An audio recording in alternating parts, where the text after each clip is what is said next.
Vamos abrir nossa Bíblia, vamos ler juntos. Lamentações 3. Lamentações 3 é a porção do nosso maná de hoje, nessa nossa caminhada pelos 66 livros da Bíblia, que já é o nosso penúltimo estágio em Jeremias. Domingo, se Jesus não voltar antes, nós encerraremos nossa fase no livro de Jeremias. Vamos então à leitura, como fazemos, compassado, forte, esperando um pelos outros. Um pelos outros. Eu vou propor que a gente leia, por favor, coloca mais agudo para mim, tira um pouco do eco, está forte, vindo daí, sem nada aqui. Vamos lá então, vamos ler até o verso 29, tá bom? Para economizar um pouquinho do tempo. Vamos lá então. Eu sou o homem que viu a aflição pela vara do furor de Deus.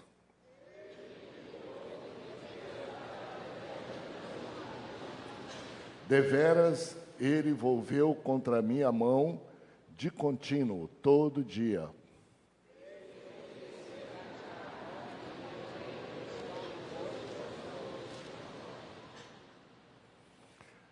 Edificou contra mim e me cercou de veneno e de dor.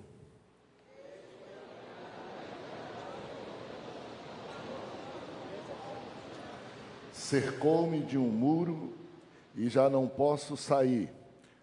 Agravou-me com grilhões de bronze.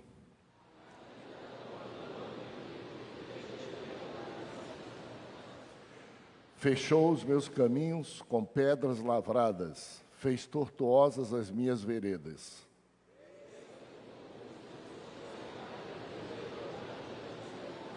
Desviou os meus caminhos e me fez em pedaços.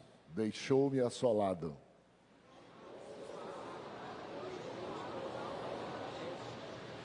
Fez que me entrassem no coração as flechas da sua aljava.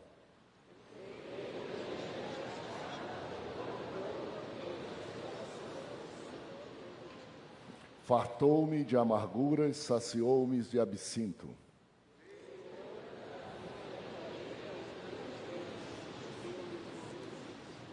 Afastou a paz da minha alma, esqueci-me do bem.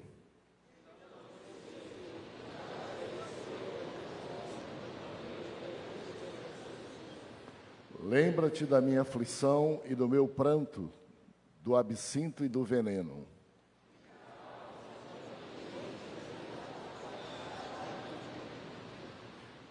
Vamos ler juntos o verso 21. Quero trazer à memória o que me pode dar esperança. As misericórdias do Senhor são a causa de não sermos consumidos, porque as suas misericórdias não têm fim.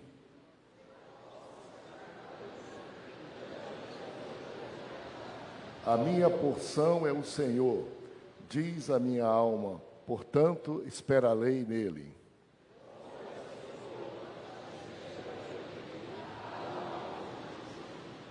Bom é aguardar a salvação do Senhor, e isso em silêncio.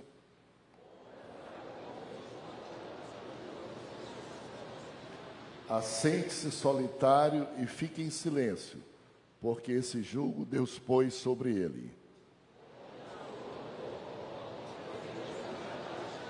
Pronto, vamos ficar até aí. Pode tomar assento? Graças a Deus. Nós temos hoje a felicidade de ter entre nós aqui, pelo menos, eu acho que no expediente, outros serão apresentados, mas eu queria destacar hoje aqui a felicidade de ver o pastor Tiago Araújo, a Marcela, pastores, e a pequena Rebeca, que está bem aqui, são paraenses, mas hoje a mãe também, a mãe da Marcela e sogra do Tiago, Adelaide. Eles estão lá em Niterói, cooperadores lá, servem a Deus como pastores e líderes lá. Só dá um sinal. Fique em pé, por favor, só para a câmera registrar melhor, tá? É um gostinho paraense lá na Catedral. Muito bom. Vamos aplaudi-los aqui, bem-vindos. Estão de passagem aqui pela cidade deles. E também, hoje, veio comigo lá dos Estados Unidos, de Ananideu, do Distrito Industrial, um irmão vizinho, lá de onde nós moramos, que sempre nós conversamos, está aqui conosco. Fique em pé aí, irmão José, por favor. Completou 82 anos, ele pediu de presente assistir um culto aqui no Templo Central. E eu trouxe ele, um presente de 82 anos para ele. Deus lhe abençoe. Muito obrigado. Tome assento. Ele tem uma peculiaridade, a peculiaridade vocês vão ver no vídeo aí, por favor. Irmãos, nós estamos aqui na casa do irmão Zé, da irmã Benedita e do Davi. E é o aniversário do irmão José, mas quem ganha o presente é a catedral, né, Samuel? Ele ganhou uma Bíblia, é verdade. Daqui a pouco eu vou dar a Bíblia aqui, mas hoje a Bíblia é um presente de lembrança para ele, ó. José Souza da Silva. Mas ele foi lá no sítio para entregar uma oferta. Eu falei para ele, nós vamos na sua casa tomar um café. Diga aí, irmão Zé. Aqui, ó. Aqui é a minha oferta que eu estou dando de coração para a catedral. São 5 parcelas de R$100 até o mês de dezembro. Que coisa Se linda. Deus quiser. Em nome de Jesus. É bom saber que ele é assalariado, vive de pensão, tá? Não tem muito dinheiro. Mas ele já deu outras ofertas antes, né, irmão Zé? Isso aqui é É a segunda parcela. Não, a segunda parcela de 5. De 5. Antes, no começo, Ele já deu várias outras. ofertas. A gente mora aí no sítio na frente. Deus lhe abençoe. Obrigado. Parabéns. Obrigado. Parabéns, irmão José, pelo seu aniversário. Irmã Benedita, Deus abençoe a senhora. Davi, dá um tchau pra gente. Ah, Davi, tu assiste a catedral, né? Aquela igrejona, né? Assiste. Aí, e depois, quanto mais passa o ano, eu comecei. aí que vai começar o final, né? é verdade. É isso aí. Tu ora pela gente, tá bom?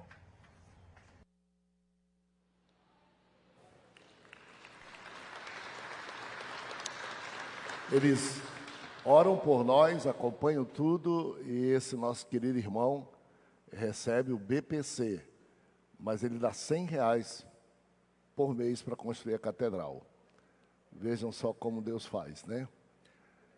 Pois é, mas já deu antes, dá até dezembro, depois Deus vai abençoar mais, vai dar mais ainda depois de dezembro. A fidelidade dele é muito grande.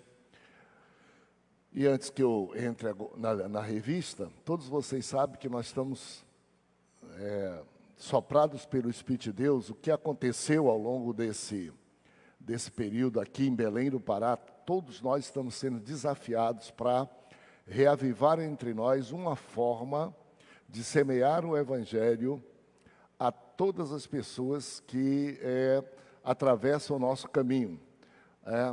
A gente está trabalhando muito para que cada um de nós seja um semeador da palavra de Deus no ambiente onde está, onde mora, por onde se desloca ou onde trabalha.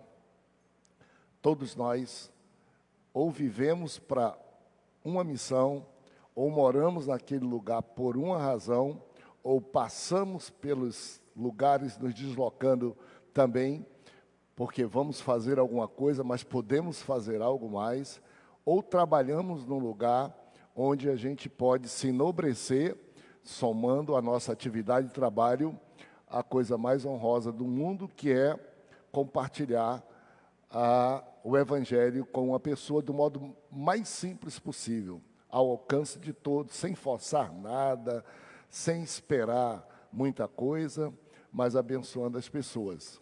Esses últimos dias aqui no templo, todo mundo domingo, quem veio aqui, o pregador foi um médico, que eu nem sei se ele está aqui, o Luciano, chamado a queima-roupa para pregar, e esse médico disse que ele está trabalhando já com quase 80 médicos, e o sonho dele é semear a palavra para os seus companheiros médicos. E nos chamou a atenção para a gente fazer, cada um de nós, porque cada um de nós é médico onde o Senhor nos colocou, médico de vidas, né, de pessoas. Depois nós recebemos aqui o Tiago, que veio fazer um culto aqui na universidade, onde tinha mais de 3.500 universitários. Ninguém sabia de nada, ele veio e 3.500 universitários foram louvar o Senhor Jesus. Aí no lugar que eu fiquei muito assustado, porque me disseram que aquele galpão, o apelido é Capela, mas alguns outros universitários me falaram que aquele lugar lá é chamado de Maconhão, onde o pessoal vai fumar maconha e droga. E foi convidado para um momento de adoração e 3.500 universitários apareceram. O maior público que já apareceu na Universidade Federal do Pará, esse jovem veio de Goiânia, porque Deus, ele estava aleijado, condenado a perder a perna, o Senhor curou, ele botou no coração que, como universitário, ele iria nas universidades, sem falar com ninguém, não tem nada demais, 3.500 pessoas. E todo mundo está surpreendido nesse momento, e eu também, com a decisão de cada um de nós, onde vive, onde está, onde trabalha, por onde passa, fazer alguma coisa para compartilhar a mensagem do Evangelho com as pessoas. Saudar as pessoas, dar um abraço, fazer uma rápida oração. Não precisa pregar, não precisa do pastor. Todos nós somos pastores onde estamos, por onde passamos e onde estamos. E eu quero incentivar você a se surpreender também. Chegou a hora, só semear uma semente no coração da pessoa, não atrapalhe, deixe a semente e veja o que Deus vai fazer. E nessa ideia é que eu tenho semeado lá onde moro. Quando eu estou por aqui, que tem uma oportunidadezinha, geralmente no sábado pela manhã, eu tiro uma folguinha para ir tomar café e levar um pedaço de bolo na casa dos vizinhos. Incrivelmente, no caso do irmão Zé é diferente, mas quando chega um vizinho que muda para lá, quando tem um vizinho que incomoda muito com barulho ou com alguma coisa, ao invés de eu me indispor com ele, e lá na região é distrito industrial, é área vermelha onde eu resido, aparece muito disso, eu vou e marco para tomar um café e levar um pedaço de bolo para comer com as famílias, a forma que Deus botou no meu coração de semeando a palavra. Eu estou surpreso com os resultados, porque vou tomar um café, mas aí os vizinhos vêm, ou vêm porque acham que vai ter briga, ou vêm porque acham que o pastor vai, às vezes, tomar satisfação com o vizinho, e começa a juntar vizinho, e eu vou tirando um pedaço de bolo para eles, e a gente finda depois cantando uma música e fazendo uma rápida oração, e assim. Não me convide para visitar a sua casa, porque você vai pensar que eu estou indo lá porque você é problemático, mas não é não, tá? Eu vou lá levar um café, um bolo, porque eu descobri, e quero transmitir isso para vocês, que não é aqui no púlpito o lugar de ganhar vidas para Jesus. Se depender de quem vem desse templo e desse púlpito, o mundo vai ficar sem ouvir e sem ir para o céu. Porque aqui a gente consegue poucas pessoas. E essa é uma estratégia que tem sido colocada na nossa cabeça, que eu acredito que o inferno se aproveita dela. Ela é boa, convide visitantes, traga familiares, é ótimo. Mas se ficar só nisso, o evangelho não será semeado, porque quando Jesus começou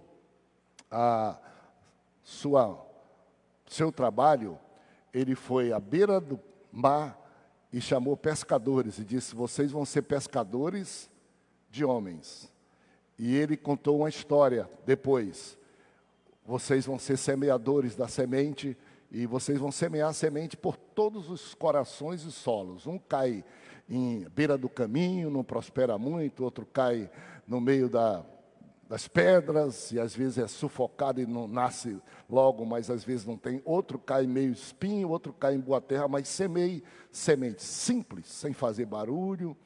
Não é onde vocês querem, é onde as pessoas estão. Quem quer pescar tem que ir onde tem peixe. E quem quer semear tem que ir onde tem terra para isso. Então eu queria aproveitar, eu prometi que nunca pregaria mais em lugar nenhum, inclusive no púlpito da igreja que eu sou pastor, sem antes contar para vocês o que está acontecendo com a igreja. Talvez hoje eu não tenha tempo, mas à noite, se Deus quiser, eu estiver aqui e tiver alguma oportunidade, eu vou convidar 2 pessoas para vir aqui rápido, mas tem que ser rápido.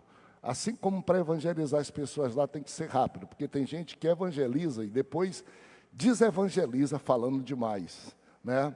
Atrapalha as pessoas. Para vir aqui dizer alguma experiência que pode ter, mas tem que ser dessa semana, porque normalmente a gente vem no público também conta. No ano passado, 3 anos, foi com outra pessoa. Nós estamos querendo saber 2 coisas: como é que você está semeando a semente do Evangelho pessoalmente, você, lá onde você está, para nós aprendermos. Eu preciso aprender, para não perder nenhuma oportunidade. E provavelmente nós vamos estar estudando. Queria convidar você para a noite, para os nossos cultos. Não existe mais aquele negócio de culto. Um culto é público, um culto é evangelístico, outro é doutrinário. Não, todo culto tem doutrina, tem salvação, tem evangelização, tem tudo. Nós vamos estar conversando sobre oportunidades da gente semear a palavra, o Evangelho, dentro de casa. Oportunidades da gente semear o Evangelho quando a gente se desloca para algum lugar. Oportunidade da gente semear o Evangelho no local onde nós fomos colocados para trabalhar. Ou seja, a oportunidade eterna é sua em todos os lugares. Você vai descobrir que você é chamado e mandado por todos nós. Do jeito que você fala, do jeito que você sabe. Eu, se for para o seu lugar, eu vou atrapalhar. Lá você é o pastor, é a pastora. A linguagem é sua, o povo está aberto. Para o evangelho pregado do púlpito, as pessoas já vêm com resistência. Para o evangelho pregado onde as pessoas estão, por cada um de nós, as portas do evangelho estão abertas. O erro está sendo na forma como nós queremos que as pessoas ouçam o evangelho. Não há portas fechadas para o evangelho no coração das pessoas. A fome do evangelho, só que elas têm que ser alcançadas no ambiente onde elas estão desprogramadas, e você é essa pessoa. Então irmão Zé, é mais ou menos essa história que nós temos para contar para você. Agora, sim, não só menos importante, vamos a uma coisa. Domingo próximo nós vamos encerrar o estudo de 57 capítulos da Bíblia, que é o livro de Jeremias e o livro de Lamentações de Jeremias. Se Deus quiser, daqui a mais nos 2 domingos, nós vamos começar nossa caminhada pela Bíblia. Olha que coisa bonita. Nós vamos começar, para encerrar o ano, nosso estudo em Filipenses, depois Colossenses, depois 1 Tessalonicenses, depois 2 Tessalonicenses. Em 13 estudos, domingo pela manhã, aqui no culto da família com escola dominical, o lugar onde você tem tudo que você tem no culto de domingo à noite, mas tem o direito presente de que a mensagem seja pregada sistematicamente em todos os livros da Bíblia, em cada capítulo, para que quem vem aqui nesse lugar, em 7 anos, domingo pela manhã, sem doer, sem aumentar tempo, tenha o direito de dizer: eu li com a igreja a Bíblia toda. Eu estudei com a igreja todos os livros da Bíblia. E assim a gente tenha aqui o alimento necessário, básico para a nossa vida cristã. Se você que está aqui não tiver oportunidade de estudar mais em casa, num seminário, numa escola lá fora, o nosso papel é, cada um de nós, semear a semente do Evangelho no coração das pessoas que estão ao nosso alcance, deixar com Jesus, porque Ele é que salva, nós só sabemos semear. E o nosso papel como igreja é: quem senta no banco da igreja, se não tiver chance, se não souber ler, se não tiver como estudar fora da igreja, tem o alimento que necessita para a caminhada cristã até o céu. Esse é nosso compromisso. Nós não brincamos de igreja, não brincamos de caminhada cristã. Seu tempo é muito precioso para a gente perder. E nós já estamos quase no final de toda a Bíblia. Se você olhar a Jeremias, nós estamos aí, daqui nos próximos 2 anos, nós encerramos toda a Bíblia. Aí você diz assim: mas eu perdi todo o resto. Não, não se preocupe, que a Bíblia é nosso livro, guia, nossa bússola de vida. Quando a gente terminar tudo, nós vamos voltar tudo de novo. Com qual finalidade? Para que você possa ter a mesma oportunidade. E para que nós, que servimos ao Senhor, percebamos que a Bíblia, ela é tão ampla, tão profunda, que ela não se esgota. E que aquilo que você, quando está estudando aqui, diz assim: ah, mas faltou aquilo, faltou ser mais profundo. Tenha paciência, espere um pouco, nós vamos voltar. De modo que, se você tiver 50 anos e viver até 90, nós vamos entregar para você 4 vezes a leitura da Bíblia e o estudo de toda a Bíblia. Eu não tive essa oportunidade. Tá? E quem tem 10 anos, se viver até 100 anos, vai ter a chance de, com a igreja, ler e estudar 9 vezes a Bíblia. Você vai descobrir que daqui a 7 anos você não está lembrando mais de quase nada. E que não existe nenhum método melhor do que repetição, para a gente poder fazer as coisas entrarem no nosso coração. Então, se previna, se programe, não tenha pressa, vai ser extraordinário. E nós vamos então, de novo, coloca o slide aí, vai ser 4 livros. A pergunta é: pastor, por que 4 livros da Bíblia num trimestre só? Porque esses livros, eles são pequenos. Para você ter uma ideia, nós tivemos que estudar 5 capítulos por domingo em Jeremias, porque é um livrão grandão. Nós vamos nesse aqui estudar 1 capítulo por dia, no máximo 2, e dará para a gente cobrir isso. E por que os 5? Porque nós não queremos gastar 30 anos estudando a Bíblia, porque você desiste, diz: eu não vou estudar. E tem muita gente que não lê a Bíblia porque a letra é pequena, porque demora muito. Nosso trabalho aqui é dizer: nós vamos estudar, você vai gostar, vai ser rápido, você vai querer repetir, vai ser extraordinário. Então vai ser uma caminhada imperdível e tem material didático para você, para os seus filhos de todas as gerações preparados. E seus filhos vindo aqui na igreja, eles estarão estudando o mesmo assunto e a mesma parte da Bíblia que você, mesmo os recém-nascidos da primeira infância, só com linguagem própria deles. Você poderá chegar em casa e conversar com eles sobre o que você viu aqui, você vai descobrir que eles também, né? A única vantagem deles é que eles são mais privilegiados que você, porque você já era. Não vai poder ter estudado aos 10 anos, porque você já tem 60. Já era, você vai ficar... Tem uma coisa que seus filhos e nova geração vai ter melhor do que você na igreja hoje, não é? Estudar mais a Bíblia, mais vezes a Bíblia do que nós estudamos. E também, por fim, para a gente falar no texto nosso direto, por fim, no segundo domingo de dezembro, é o dia da Bíblia. O dia da Bíblia é o dia internacional da Bíblia. Se celebra a Bíblia no mundo todo. Nesse dia, a nossa igreja, a igreja aqui em Belém, ela celebra o Dia da Bíblia do modo mais inusitado possível. Poucos têm o privilégio. A gente celebra esse dia encerrando a nossa Olimpíada da cópia manuscrita da Bíblia. Vou explicar para você o que é. A gente lê a Bíblia aqui na igreja, a gente estuda a Bíblia sistematicamente aqui na igreja, e existe um exército de pessoas que estão aproveitando esse momento para produzir uma cópia manuscrita da Bíblia, que é a forma mais profunda que o ser humano tem de estudar alguma coisa quando ele escreve.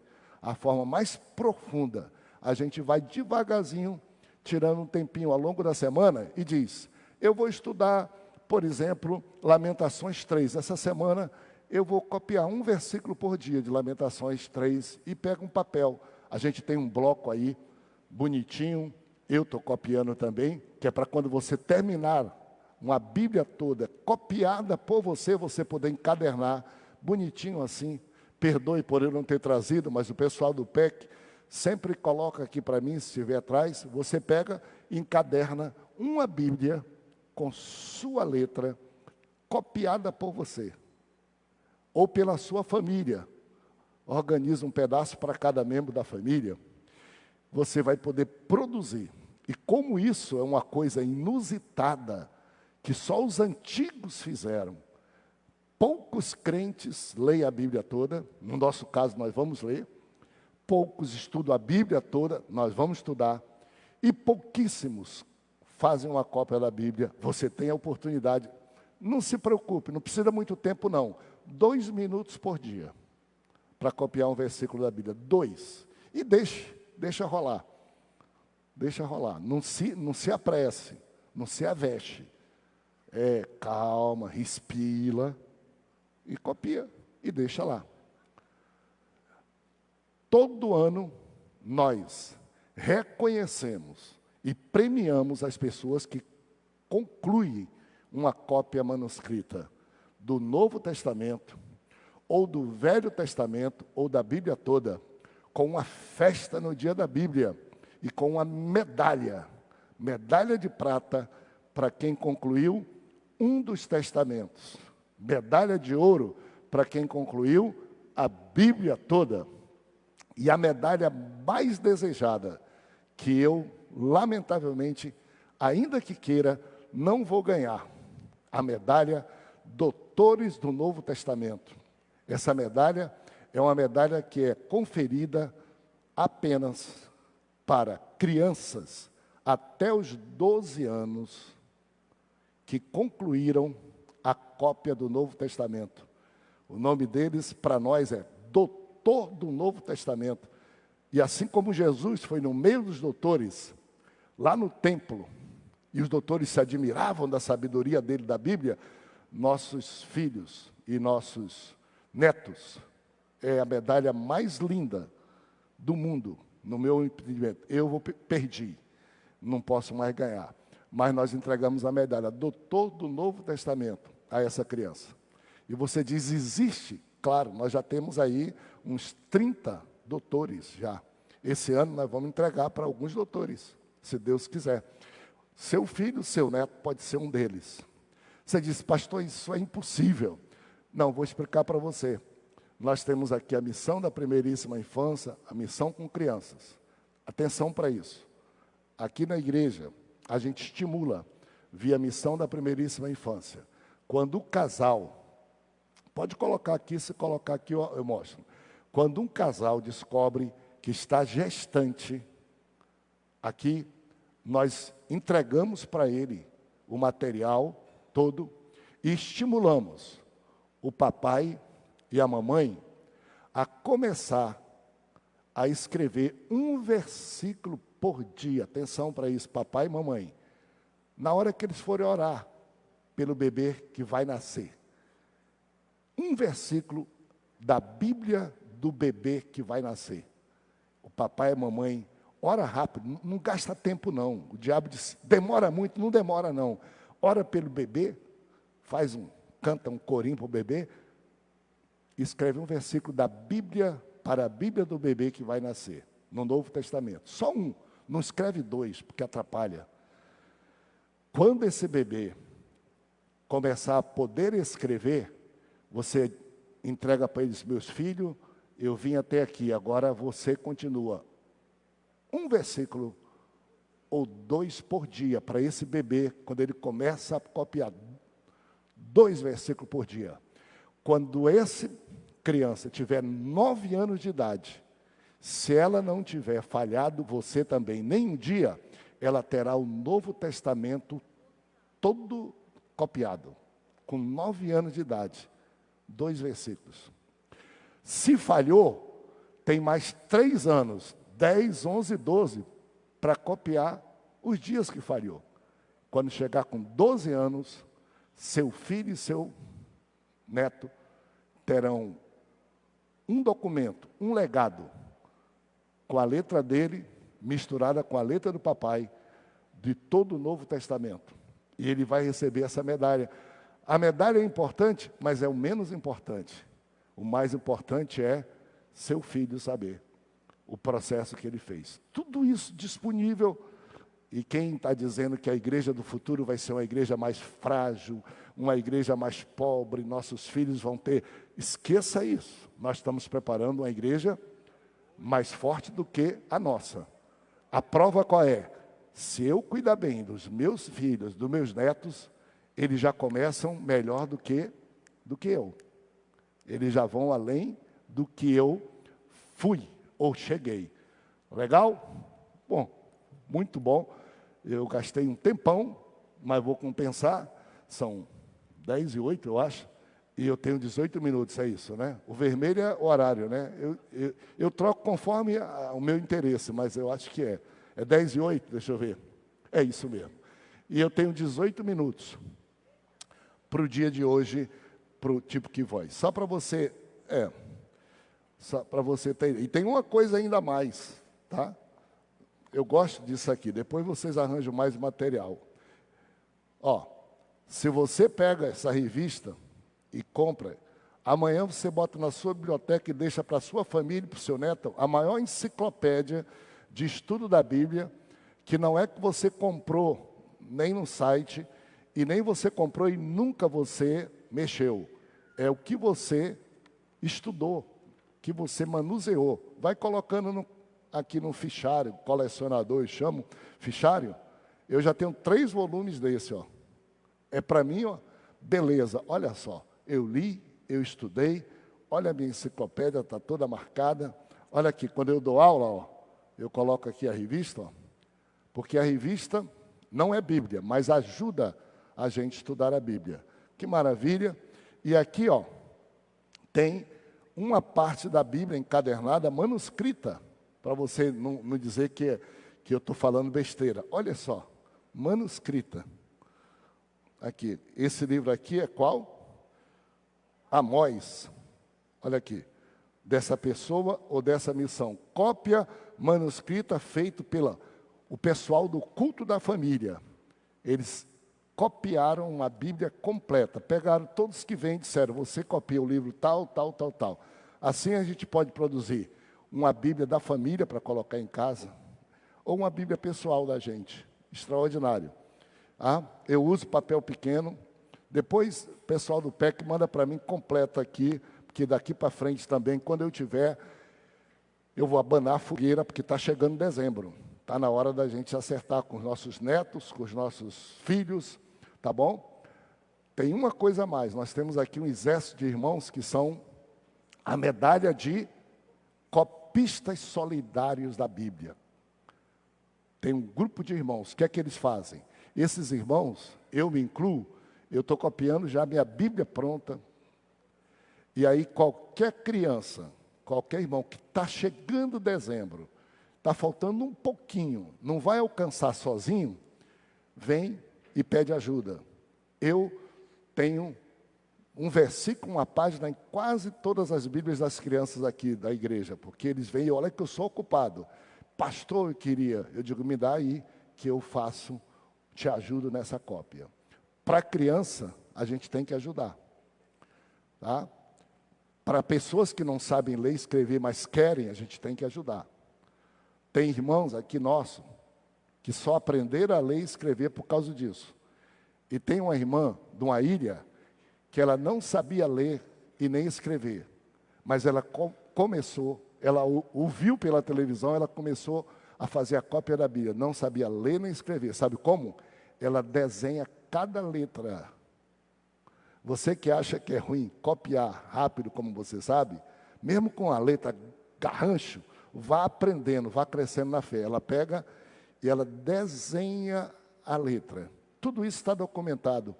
É tanta coisa boa que às vezes até eu podia atrapalhar. Eu vou começar, ressuscite todos os vídeos assim para a gente começar a mostrar para vocês verem como a gente vai chegar no céu e nós vamos ser uma igreja vitoriosa e muito abençoada.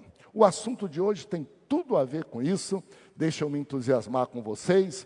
Volte para cá para a gente começar, sem passar o tempo nosso. Olha só, se eu perguntar para vocês, qual é o assunto do nosso estudo de hoje? A resposta é...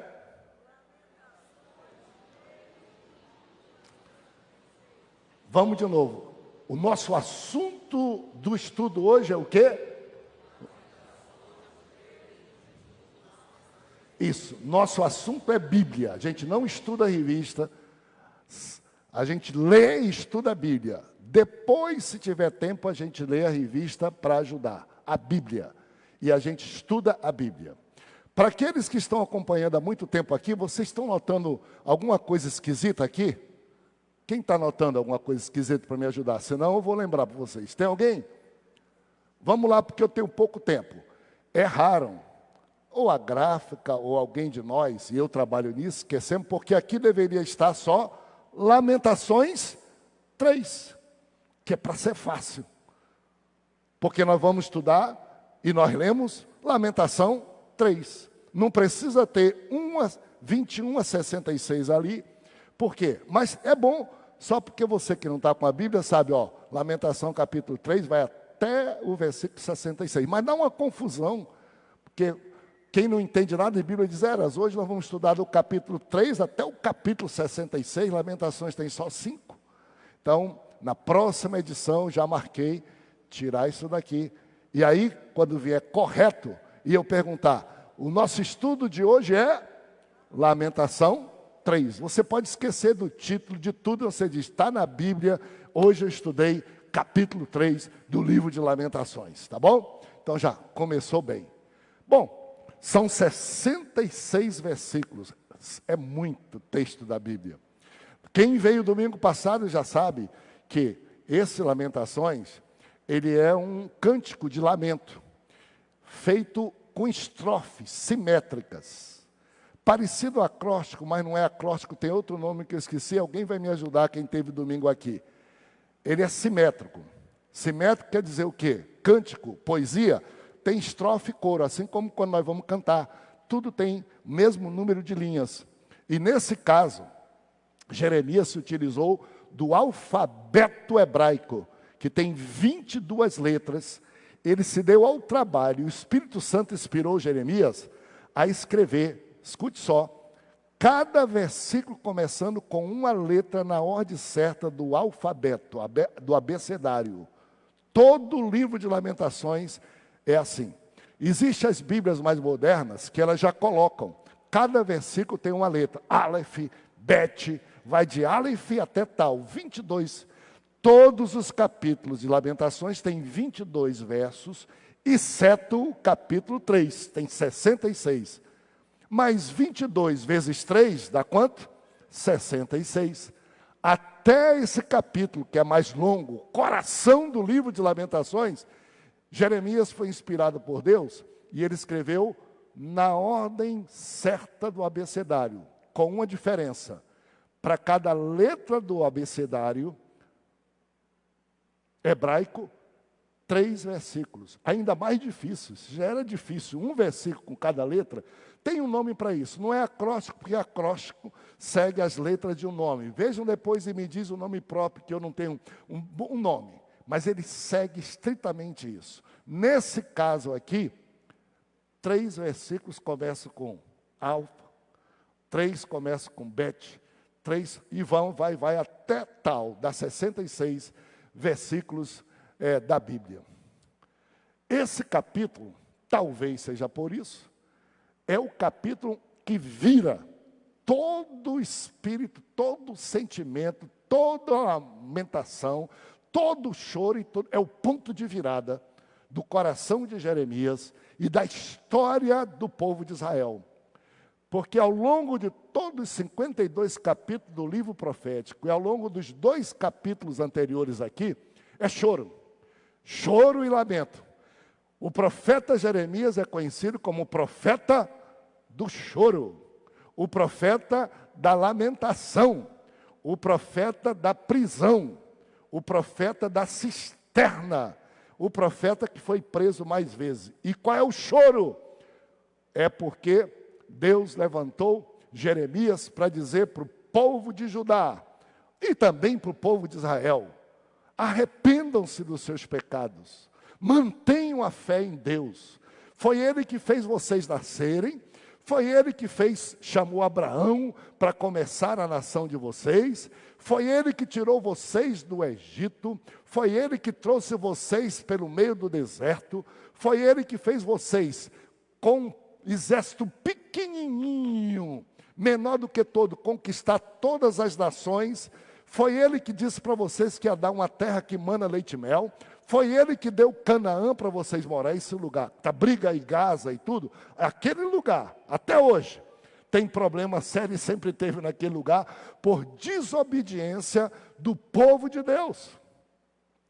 Porque o povo de Deus diz: se vocês seguirem meus ensinamentos, se vocês observarem minhas orientações, vocês nunca serão desterrados, vocês nunca passarão fome, vocês nunca terão dificuldade grandes que não sejam superáveis. Mas se vocês desprezarem, se vocês voltarem à idolatria, à injustiça, se vocês voltarem à corrupção, eu vou tirar minha mão de vocês, vou deixar vocês valerem o que vocês valem no meio das nações, vocês vão ser engolidos pelas nações mais poderosas, porque vocês, por vocês mesmos, vocês não subsistem. A diferença é a minha bênção. Foi eu que tirei vocês de Faraó quando ele mandava no mundo. Ele podia ter matado vocês todos, mas eu trouxe vocês. E ele é que morreu lá no Mar Vermelho. Não se esqueçam. O povo esqueceu de Deus. Vai o tempo, esqueceu. Passou a adorar outros deuses. Passou a adotar a imoralidade. Passou a adotar a injustiça. Passou a viver como todas as outras nações. Ao invés de ser luz e sal da terra para as outras nações, passaram a copiar o modo das outras nações. Então, Jeremias começou a lamentar-se. Por quê? Porque Jeremias viu que assim como foi no Egito, Babilônia, o grande império da Babilônia estava tomando todas as nações em redor de Israel. Deus estava segurando Israel sem que a Babilônia tomasse, mas Deus mostrou para Jeremias: vou tirar minha mão, a Babilônia vai entrar avassaladora e vai tomar, levar todos os filhos, mulheres, riquezas, tudo para a Babilônia, vai destruir os muros de Jerusalém, vai destruir o templo de Jerusalém, vai matar os reis de Jerusalém, vai pegar os professores e os jovens, levar tudo como escravo, como é normal. Não foi Deus que fez isso. Assim era naquele tempo. Deus diz: tirar da minha mão, vocês passam a valer igual qualquer um que não me conhece. Vocês saberão a consequência. E como o povo resistiu, disse: é mentira, não vai acontecer nada disso. Levantou-se uma nuvem de falsos profetas, profetizando, pago pelo rei, a favor do rei contra Jeremias. Prendeu, bateram em Jeremias. Jeremias teve um jeito só: eu continuo crendo em Deus. Ele está falando, eu vou fazer uma coisa que eu posso fazer. Vou chorar, vou lamentar, vou orar, vou crer na esperança, porque Deus não muda, Deus não falha. E um dia o remanescente desse povo ruim vai chorar, se lamentar e vai se lembrar de novo do Senhor Deus. e vai reviver a minha palavra. E o Senhor Deus, que é fiel, vai cumprir com esse remanescente, ainda que pequeno, a palavra dele, e vai fazer com que essa terra seja restaurada, com que esse templo seja reconstruído, com que o culto volte a ser um culto abençoado, com que os jovens tenham esperança na terra de Israel. Esse é o lamento. 52 capítulos e mais 2 daqui, 54. Sempre que Deus mostra alguma coisa que vai acontecer, primeira razão, é para que as pessoas se arrependam.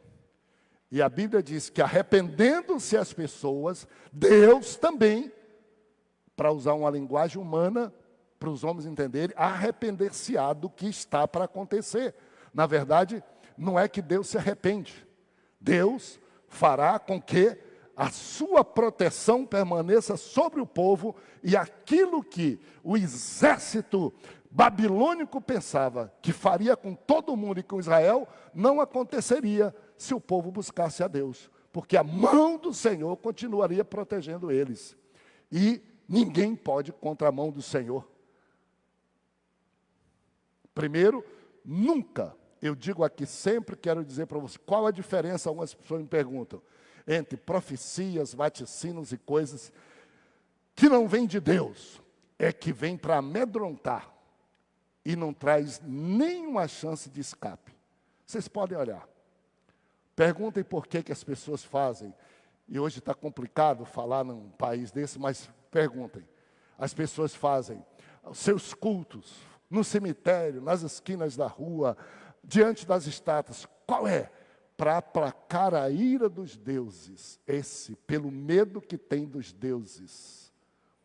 Porque a procedência de deuses que não são deuses, que são criados por homens, a procedência é má. O Senhor Jesus, pregando um dia, ele disse, o diabo vem somente para roubar, matar, amedrontar e destruir. Tudo que procede dele. Tudo. Mas ele disse, eu vim para que tenham vida e vida com abundância. A profecia divina, por mais catastrófica que ela seja, ela termina dizendo, se você se arrepender, se você corrigir os seus caminhos, isso não precisa acontecer com você. Porque qualquer justiça ou juízo divino é limitado pela misericórdia do Senhor, que é a causa de não sermos consumidos. Deus é justo, Deus é amor e Deus é misericórdia. Quando Ele vem para você, a Bíblia diz, Deus corrige aquele que ama. E a correção dele não é para que você pasme e morra, é para que você se arrependa. Na palavra do Senhor é dito assim, eis que exponho diante de ti o caminho da morte, mas eu exponho o caminho da vida. E Deus, para ser imparcial, ele tinha que parar. Se ele fosse ruim, ele diria, só tem caminho de morte. Se ele fosse bom, disse, só tem caminho de vida. Como ele é justo, ele diz, tem caminho de morte, tem caminho de vida. Eu, como sou misericordioso e amoroso, escolhe o caminho da vida, para que você viva. Toda profecia divina é essa. Quando vem alguém aqui comigo, pastor, catástrofe, não sei o que eu aguardo. Termina a profecia, terminou? Terminei. Tem alguma coisa de Deus aí dizendo, o que eu devo fazer para que isso não aconteça? Não, vai cair o castigo. Eu repreendo em nome de Jesus. Eu repreendo em nome de Jesus. Desculpe eu citar. Quando eu cheguei aqui, pastor muito novo, 39 anos. Um dia eu estava pregando nesse púlpito, alguns irmãos mais antigos devem se lembrar disso. E de repente, num culto abençoado, a igreja lotada, um culto de segunda-feira, entrou um grupo de pessoas dali, sapateando por esse corredor daqui, sentou bem aqui. E uma senhora, não sei se alguém estava aqui, eu estava recém-chegado. Deus sabia porque tinha me trazido aqui e o que Ele iria fazer com a igreja, não comigo. Eu sou parte da igreja. Deus sabia. Eu precisava Chegou esse grupo e a senhora levantou e fez o maior das profecias. Quando alguma profecia acontece na igreja, a gente para ouvir. Ela disse assim, não sei o que, se você não se arrepender, e falou um monte de coisa. E ela disse, se você não se arrepender, eu lembro até hoje, esse teto vai cair. Essa igreja, esse templo vai cair. E eu aqui pregando, dei espaço para a profecia, a igreja ficou num pasmo, e dentro de mim eu falei, meu Deus, o que é que eu faço? O Espírito de Deus entrou no meu coração e me lembrou de Atos dos Apóstolos. Quando Paulo, estava Pedro pregando, e veio um profeta falso. E Deus me fez lembrar, é preciso ter muita coragem, não é? Eu estava aqui, e eu disse, filha de Belial, quem te induziu a vir à casa de Deus, interromper culto ao Senhor e a pregação? Eu te repreendo em nome de Jesus. Ela virou, saiu sapateando com todos os que entraram aqui e foi embora. Se ela tivesse ficado, talvez o irmão lembrasse, e ficasse pensando, quem é que estava certo? Ela ou o pastor? Mas veio aqui para dizer uma coisa para o povo de Deus, como se ela fosse mais santa do que Deus, sem apresentar uma escapatória. Nada. No começo do meu ministério. São passados 29 anos. Pela misericórdia de Deus, cá estamos. Não aconteceu nada do que foi dito. E nada do que foi feito. Porque para mim, em toda a Bíblia é dito, profeta que profetiza em nome do Senhor, tem que se cumprir a profecia. E quem não, não. Mas o Espírito de Deus, nós temos o Espírito de discernimento. E para mim a marca mais perfeita de uma profecia, eu sou igual a vocês. Vocês têm o Espírito de Deus também. Quando alguém chega comigo e diz, pastor, me diga uma coisa aqui, o que vai acontecer se eu fizer isso? Eu digo, me dá uma bola de cristal aí. Vai lá em outro lugar, porque eu não sou para dizer o que vai acontecer, se Deus não mandar dizer. Quando Deus manda, a gente até que vai falar, me dá uma bola de cristal. Tu quer que eu adivinhe para te agradar? Como muitas pessoas têm, tem gente que só fica satisfeito se for e tiver uma profecia para ele. Deixa eu dizer para você uma coisa, a Bíblia diz que profecia é um sinal para incrédulos. Está em Coríntios capítulo 14. A gente gosta muito, mas é sinal para incrédulos. Sabe por que é para incrédulos? Porque o crente mesmo, que tem o Espírito de Deus, ele não precisa de um ser humano dizer para ele.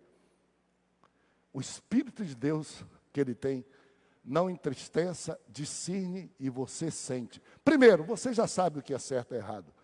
Você já sabe. E você consulta o Espírito que está com você, porque está em todo lugar. Não precisa alguém que não está perto de você. É Deus que está contigo. Consulta o Espírito dele. Primeiro. Agora, se você for resistente, tão incrédulo que precisa Deus mover uma pessoa para te passar na cara, porque você não acredita no Espírito, não acredita no que ele está no seu coração, aí você vai receber. E pode receber até alguém que te engane. Te engane. Deus não precisa ser incomodado. Quando Deus manda um profeta, é porque está muito ruim a situação. É a última chance para ver se alguém que não ouve a sua voz, que silencia o seu espírito. Que tal? Antigamente, era muito normal, jovens da igreja, queria até parabenizar os jovens que casaram, o Lucas e tal, aqui é o lugar certo de vocês descobrir uma namorada, de noivar, de casar. Agora eu não estou fazendo muito casamento, porque eu estou viajando para a catedral, mas eu adoro fazer casamento de crente. Adoro. Antigamente, o jovem via, quero um aconselhamento pastoral. Chegava assim, pastor, estou namorando com essa jovem aqui da igreja. Você sabe dizer se é de Deus ou se não é? Devo ou não devo casar? Assim, era normal isso. Vocês aqui sabem antigamente. Eu olhava, logicamente que eu perguntava dentro do meu espírito se Deus tinha alguma palavra específica para eles, porque eu sou pastor, pelo menos eu tenho que ser temente a Deus. Quase sempre Deus não tinha. Eu perguntava, eu dizia, antigamente, hoje digo menos, deixa eu pegar minha bolinha de cristal ali para saber. Eles ficavam assustados, riam. Mas por que, pastor? Eu disse, você perguntou se é a vontade de Deus antes de namorar? Porque um crente que quer saber se é a vontade de Deus não pergunta só depois de ter feito. Ah, eu vou fazer do meu jeito, depois eu vou perguntar. Não, pergunta antes. Se submete antes, que você vai ficar sabendo. Não vai ter nem dúvida, não. Eu comecei porque era a vontade de Deus. Está indo porque é a vontade de Deus. A primeira coisa é essa. Consulta a Deus antes nos teus caminhos. Não diga, eu vou fazer. Tiago diz, não diga, eu vou fazer amanhã isso e aquilo. Diga, se Deus quiser, não só viverei, quanto farei isso. E você vai no caminho correto. A segunda coisa que acontecia, malandros na igreja, tinha muito, vinha na igreja namorar. Você sabe que tem gente lá fora, descrente, que vai para o diabo, mas quer casar com a moça da igreja, porque ele não acredita. Eu já dei conselho para essas pessoas. Pastor, eu quero casar, mas eu não acredito. Lá fora as mulheres não prestam, não sei isso, aquilo. Eu digo, calma lá, quem não presta é tu, as mulheres prestam sim. A gente julga os outros pelo aquilo que não é. Tu não presta, compra, te prostitui e depois tu vai dizer que as mulheres é que não prestam. É tua cabeça, rapaz.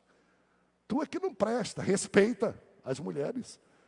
Tem gente ruim em todo lugar, mas não é assim não. Eu quero casar com a moça da igreja, pastor. Eu quero casar com a moça porque elas não fazem isso, não fazem aquilo. Engraçadinho. Engraçadinho. Todo doido. No final, reconhece que tem. Aí depois, não dá certo. Sabe o que acontece? O cara diz assim, pastor, o que é que eu faço para dizer para minha noiva que não é de Deus? O que é que eu faço para dizer para minha esposa que não foi de Deus nosso casamento? Eu digo, interessante, covarde. Por que tu não diz que tu não gosta mais, que não dá certo? E tu coloca Deus no meio dessa mentira para que a tua esposa, tua noiva, fique com raiva de Deus, dizendo, aí ela vai embora e diz assim, poxa, como é que Deus disse para ele que não é? E para mim não diz, eu sou uma serva de Deus, sou fiel a Deus e disse para o malandro e não me disse. Ser humano quer colocar Deus no meio de um lugar que o problema é dele. O problema é dele. Tá? O problema é dele. No final, qual a minha palavra para eles que eu digo para vocês? Eu disse assim, olha para cá. Ó. Eles olhavam. Eu digo, não precisa de bola de cristal. Sabe qual é o segredo? O segredo é, eu tenho dentro do meu coração, e tu tens dentro do teu coração, o Espírito de Deus. Quando tu precisar saber de alguma coisa que eu não tiver por perto, teu pai, antes, consulta. O segredo meu não é segredo, porque todos têm o Espírito de Deus. E a Bíblia diz, não entristeça, não expulse, não anule, ouça a voz do Espírito de Deus que está no seu coração. Eu carrego comigo, você tem também. No caso dos jovens, vamos orar? Vamos. Orei, vão para casa, consulte o Espírito de Deus. Procure o Espírito de Deus, Ele está com vocês. Eu não tenho essa objeção. Eu não gosto até, a pessoa diz, pastor, eu vim orar com o senhor porque o senhor tem oração forte. Minha oração não é forte. É igual a de qualquer pessoa. E tem crente que pode ter oração mais forte. Porque não existe oração forte. Depende de como está quem ora na hora que ora. Na hora que ora. Eu não tenho oração forte. Eu aprendi uma coisa que às vezes a pessoa diz, pastor, ore por mim. Eu digo assim, meu irmão, me dá tua mão aqui. Eu vou orar contigo.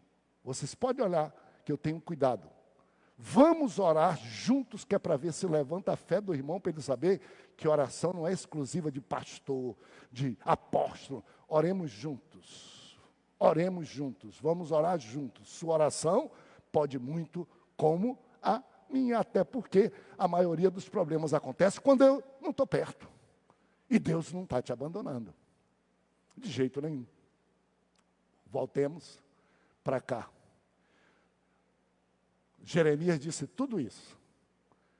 Hoje está nos dando a oportunidade de pensar em tudo isso, para dizer, estou abandonando lamentação, estou abandonando tudo isso, porque eu descobri que Deus é soberano em qualquer circunstância, que Deus é fiel em qualquer circunstância, e que Deus é o Deus de misericórdia em qualquer circunstância, e que Deus é o Deus da esperança em qualquer circunstância. Vai passar, vai passar.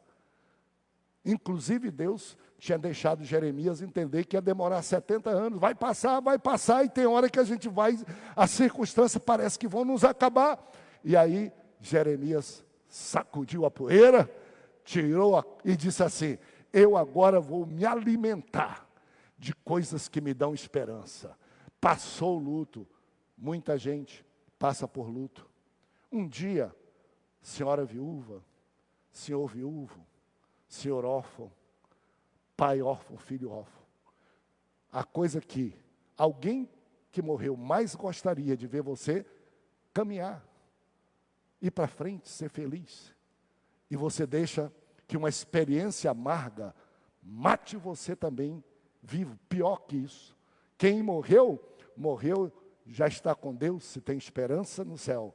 Você fica num aprisionamento, num cativeiro, vivo, mas morto, e não consegue romper. E a sua mente só lhe traz para choro e para murmuração. Jeremias disse, passou esse tempo. Agora eu vou alimentar e trazer à minha memória o que me dá esperança. Atenção para isso. Olha o verso. Quero trazer à memória o que me dá esperança. Olhe só. A esperança se renova quando trazemos à memória a fidelidade de Deus. Quando nos alimentamos de Deus, até na hora da morte, do caos, a gente toma um fortificante e começa a romper e a caminhar para frente, vendo a vitória. E aí nós chegamos, quero trazer à memória o que me dá esperança. 3:21. Se você tem sua Bíblia aí, leia, que é exatamente isso. Nem vou pedir hoje para ninguém ler. Recite comigo, vamos lá. 1, 2, 3. Quero trazer à memória o que me pode dar esperança, o que me tira desse cativeiro, o que me tira dessa depressão, o que me tira desse lamento, o que me tira, eu vou trazer à memória, eu vou abanar minha alma, eu vou trazer à memória. É a única forma da gente sair do lamento para a esperança, é alimentar a nossa memória do que Deus é. Atenção, e do que Deus faz. Deus não é pelo que faz, Ele é pelo que é, ainda quando não faz. Ele é, Ele está ali, Ele vai fazer. A gente tem uma coisa, a gente só quer acreditar em Deus quando Ele faz, o que é uma das maiores injustiças contra o próprio Deus. Porque não é quando Deus faz. Você sabe por que nós estamos aqui nesse culto? Você sabe por que no mundo aí, os cientistas querem fazer que nasça só homem, não quer que nasça mulher, mas nasce homem e mulher? Você sabe por que a gente marca uma hora aqui de 9 horas e 11 horas a gente vai para casa? Não é por cientista, não é por você. É porque Deus é. E Deus e a fidelidade dele é o eixo que garante a existência da natureza e da vida humana. Ele é. Ele é. Em qualquer circunstância Ele é. Juiz muda, Ele é. Governante muda, Ele é. Ele é e Ele garante. Ele dá dia, Ele dá noite, Ele dá chuva, Ele dá sol, Ele dá frio, Ele tudo. É Ele que é. E eu queria chamar você para a primeira coisa, traz a esperança. Deus é. Ele não está fazendo agora, mas Ele já fez, Ele é. Ele não fez ainda, mas Ele vai fazer, Ele é. Ele é, Ele é, Ele é. Fique com Deus. E você vai poder dizer, como diz Davi, perdeu batalha, ganhou batalha. O Senhor é o meu pastor e nada me faltará. E acabou. Ele é. Agradeça porque Ele é. Nós temos uma semana de gratidão e oração em Belém, toda última semana, eu sempre enfatizo isso. Estamos aqui para dizer que Tu és Deus, Tu és justo, Tu és amor, Tu és tudo, Tu és nosso alimento, Tu és nossa vida. Depois, eu agradeço, Deus, pelo que Tu fizeste no mês que passou, e Deus nos dá jornada feliz no mês que vem, porque Tu estavas ontem, Tu estás hoje, e você vai estar amanhã. Deus, eu não sei nada no dia do amanhã, eu não sei nada no próximo minuto, mas eu estou seguro, porque eu estou com quem fez o tempo, é Senhor do tempo, sabe do amanhã. O importante não é eu consultar um vidente e eu saber, uma profetisa dizer o dia do amanhã. O importante é quem controla o amanhã, eu estou com Ele, então pode vir o amanhã, pode vir porque Ele vive, porque Ele é. Eu posso crer no amanhã. Aí o profeta diz, eu quero trazer à memória o que me pode dar esperança. Avive isso em você. Atenção. Palavra, quero trazer. Precisa você querer. Você está pedindo oração de todo mundo. Você está fazendo um monte de coisa. Você está quase desistindo. Já pediu oração, pastor, já fez oração em todo lugar, mas você não quer. A gente ora e você não resolve. Quero! Você tem que decidir. Você tem que dizer, eu quero. E Deus está comigo e Ele vai fazer. Porque você não pode fazer, mas você tem que querer. Uma nova questão, um novo momento. Deus te ajuda. Tem um ditado que diz, Deus ajuda quem trabalha. Então, olha o que ele disse, eu quero. Sabe o que ele está dizendo? Ele está dizendo assim, Deus sempre quis. Mas eu fiquei nesse mar de lamúria a vida toda, porque eu me acostumei sendo o profeta da lamentação. Em tanto tempo, Deus sempre quis, mas eu não via. Agora, ó, Deus quer, eu também quero. Quando Deus quer e você quer, vai acontecer. Você vira do lamento para a esperança. Seus olhos se alimentam de alguma coisa. Segundo, uma escolha em meio da dor. Amigos, Deus não precisa de dor. Deus não precisa de sofrimento. Quem diz que o sofrimento que existe no mundo é causado por Deus, desentende de uma coisa. Deus. A Bíblia diz que todo dom perfeito e toda boa dádiva vem do Pai das alturas. Sofrimento é consequência do pecado e das escolhas humanas. E Deus não é Deus menor ou maior quando alguém sofre. E nem maior ou menor quando tem um milagre que você adora Ele. Deus é. O problema é que tem gente que só aprende com a dor. Aliás, todos os seres humanos. Uns com menor grau, outros com melhor grau. Um diz assim, eu vou resolver, eu posso, eu tenho dinheiro, eu vou e vai quebrando a cara, vai quebrando a cara até o dia que acaba tudo. Aí ele diz, não resolvi, ai meu Deus. Outro não tem quase nada para gastar, então já resolve logo no começo. E outro já aprendeu, antigo com um problema, que não vale a pena. É melhor ficar perto de Deus logo no começo. Por quê? A dor deve se transformar em oração. A oração se transforma em fé. A fé se transforma em esperança, é a certeza das coisas que se espera e se não vê. Tem gente que só no fundo do poço é que aprende. E Deus respeita, porque na verdade o que Ele quer é que você aprenda. Ele falou, você não ouviu. Então, quebra a cara. Quem sabe ouvirá. E Ele está pronto para te receber. O papel da memória espiritual é essa. Quando você tiver, e eu vivo isso, estou falando para você do que eu vivo. Lutas que vêm tão grandes, eu tenho duas coisas. Eu olho para frente, e se isso que eu estou olhando para frente eu não consigo ver com muita clareza, eu paro um pouco e olho para trás e faço uma análise de como foi para trás. E eu olho e vejo o rastro de Deus vindo, eu digo, o que começou a boa obra, vai completar. O que fez antes, vai fazer agora e vai continuar fazendo, e minha fé vai crescendo, porque o papel da memória espiritual é, não deixa que só más coisas te destruam a fé. Lembra do que ele fez por ti?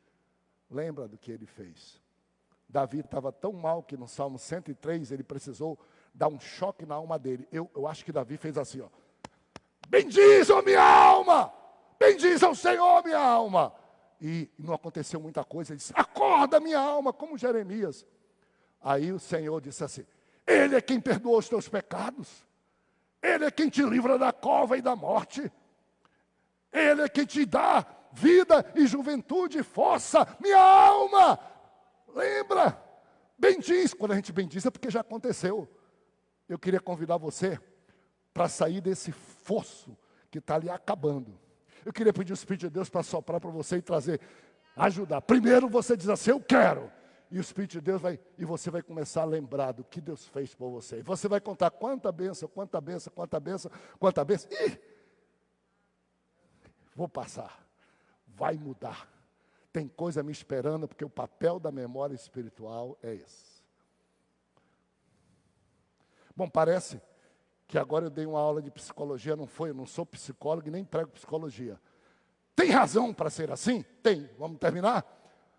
Verso de número 32.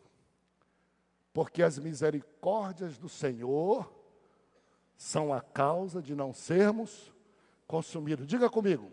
Verso 32, você não está lendo aí. Diga, as misericórdias, vamos lá. As misericórdias do Senhor são a causa de não ser consumido. Bata no coração e diga isso para você. O que quer dizer? Estou coberto pela misericórdia.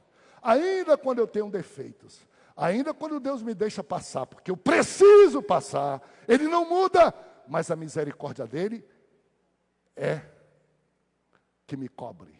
As misericórdias dEle é que prevalecerão no final. Se eu me arrepender, se eu aprender a lição, a misericórdia do Senhor não falha. As misericórdias do Senhor duram para sempre. Eu tenho uma pergunta para você, para minha alma hoje. As misericórdias, não podia ser só a misericórdia? Não bastava? Ou não? Bastava. A única misericórdia do Senhor já é tão poderosa para resolver tudo. A Bíblia diz, as misericórdia. A misericórdia de antes, a misericórdia que te fez nascer, a misericórdia que te fez ter saúde, a misericórdia que te fez passar pelo câncer, a misericórdia que te tirou da quebradeira da tua empresa, a misericórdia do Senhor, a misericórdia. Você vai chegar a uma conclusão que são a multidão das misericórdias do Senhor. Elas são a causa de não ser... Atenção, porque elas duram para sempre. Não tem fim. Não tem fim eu já gastei muita misericórdia de Deus. Eu já mereci. Deus já tinha que ter raiva de mim. Se fosse o pastor Samuel, eu às vezes digo, se eu fosse Deus, eu não perdoava. Se eu fosse Deus, mas eu não sou zero à esquerda. É muita misericórdia, amigo. É muito amor de Deus. É tanto amor de Deus que Jesus Cristo veio da cruz do Calvário, precisando de carinho, precisando de alento, precisando de conforto. 2 homens do seu lado, um dizia, aí desce da cruz, faz alguma coisa, miserável, o outro também. Os 2 diziam a mesma coisa. Daqui a pouco, para que ficasse uma lição da misericórdia de Deus, um disse assim, ei, estou com raiva de ti, rapaz. Eu posso, tu pode, nós batalhamos, nós roubamos, nós merecemos, mas esse nenhum mal fez. Mas antes ele estava esculhambando com Jesus. E aí ele disse, Senhor, lembra-te de mim, quando entrar no teu reino, a misericórdia de um Jesus gemendo, sangue derramado, continuado. Hoje mesmo, tu vais estar comigo no paraíso. Misericórdia não tem fim. Não tem fim. Bastaria a misericórdia, são as. Bastaria a misericórdia. Não tem fim. Bastaria. Tem mais uma coisa. Como é que uma coisa que é muita, como é que uma coisa que não tem fim, ainda tem o poder de se renovar a cada manhã? Como quem dissesse assim, eu esqueci. Como quem dissesse assim, eu sou soberano, eu podia pegar todos os teus pecados no meu arquivo e mostrar para você que já são muitos e que você não tem direito mais. Não tem direito. Mas deixa eu dizer para você assim, como o Ocidente dista do Oriente. Assim como os céus estão mais altos do que a terra, eu pego os teus pecados, eu lanço na profundeza do mar. Eu não me lembro mais. Eu te trato como se fosse daqui para frente. A minha misericórdia se renova toda manhã, toda manhã. Só você que não crê. Mas ela se renova toda a manhã. Olhe por que ele queria ter esperança. Porque ele estava abastecido da presença do Senhor, que quando precisa, tira a mão e deixa a gente sofrer. Não é ele que bota o sofrimento. Raramente, só quando ele quer nos testar e provar. Mas nós sofremos por escolhas nossas, por teimosia nossa, pelo pecado nosso. Mas ele está pronto, renova-se cada manhã. Fique em pé comigo e terminamos nessa manhã abençoada, que eu tomara que você saia daqui dizendo, eu vou enfrentar esse final de ano. Eu vou pegar o próximo ano. Se Jesus está comigo, eu vou. Meu coração está ferido. Eu acho que entrou gente aqui com o coração ferido, com preocupação emocional, preocupação até espiritual, preocupação econômica, preocupação no trabalho, preocupação política nesse mundo. Esse mundo está maluco, esse mundo está doido. Não tem nenhuma referência no mundo hoje. Até quem deveria ser não é. Não é só o Brasil, não, é um mundo louco. O que nós vamos fazer? Olha o que diz a decisão final. A minha porção é o Senhor. Porção segura, certa, só o Senhor. Saúde, não, vida, dinheiro, presidente, judiciário, legislativo, potências mundiais. Isso é vento, isso é nuvem. Se você quiser, um dia está bem, e no mesmo dia está mal 20 vezes, acredite nas circunstâncias, e acredite nos homens. Se você quiser ter um lar seguro, um abrigo seguro, amarre seu barco em Jesus. Deixa o pau quebrar, deixa o vento soprar. Jesus está no barco, a porção é Ele. Pode deixar lá, por favor, para eu terminar. Você vai dizer, por quê? Olha o que ele disse ao final. Porque o Senhor é a minha porção. Bom é o Senhor para quem espera nele. E é bom suportar o jugo até da juventude, que é chamada a geração instável, a geração impetuosa, a geração que não se fixa em nada, que não tem referência em nada, e a gente reclama do jovem. O Senhor diz assim, no meu caso, quem me tem por porção, quem espera em mim, até quando é jovem, já sabe esperar. Aprende cedo. O que a Bíblia está querendo dizer aqui é isso. Aprende cedo para percorrer o resto da vida. Na geração mais instável, suporta, espera e faz. Acho que a essa altura, você pode lembrar, ei, por que te abates, ó minha alma? Por que estás tão aflita dentro de mim? Espera no Senhor. A gente canta com tanta alegria. Se tu minha alma, a Deus suplica e não recebe. Continuando e não recebe, confiando fica. Não chegou, é porque não é a hora. Deus tem hora e modo. A gente precisa aprender a esperar, porque esperar serve para a vida toda. Ele está comigo.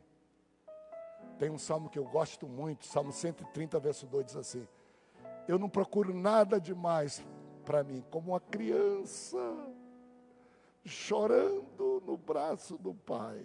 Assim é minha alma para contigo, Senhor. Assim é minha alma para contigo. Criança desobedece o pai, faz tudo, se fere, se machuca, depois ela vem chorando para onde? Braço do pai. E diz, é aqui, eu desobedeci, mas é aqui. Como uma criança desmamada no braço, assim é minha alma contigo. Feche seus olhos. Cante comigo essa primeira estrofe e o coro. Eu quero te suplicar que você tenha o ponto de virada. Você não sofreu tanto como Jeremias e nem tanto quanto o povo naquele tempo. Você não pode perder suas esperanças. Você vai sair daqui para a vitória. Você vai sair para vencer. Você vai sair daqui para uma novidade de vida. Você vai sair daqui dizendo, quero trazer à minha memória o que me pode dar esperança. Porque a misericórdia do Senhor é a causa de eu não ser consumido, porque ela dura para sempre, não se esgota e se renova cada manhã. Porque a minha porção é o Senhor, e bons que esperam nele, ele se agrada. Até na juventude é bom esperar no Senhor. Espera, pois, no Senhor, minha alma. Aperte sua alma, vai o seu coração. Diga para ela, se tu, minha alma, a Deus suplir e não recebe. Vamos cantar um pouco mais alegre, confiante, com mais esperança, até para cantar a gente cantar. Em suas promessas. Pense na sua família. Pense no seu emprego.